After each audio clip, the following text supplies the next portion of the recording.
Okay, we got our head here. We let it set up and dry overnight. So what we're going to do is we're going to sand this down here to get this even with this.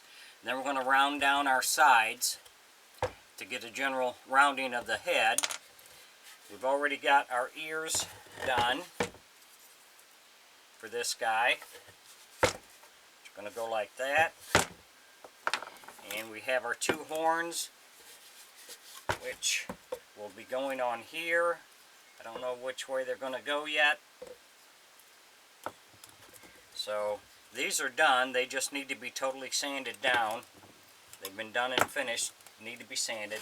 So we're going to work on this here, round it down, and then we'll be able to start lining out what we want and carving on this.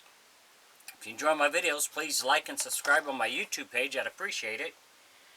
If you have any suggestions or comments, put in my comment section, and I'll get back with you. Thanks for watching.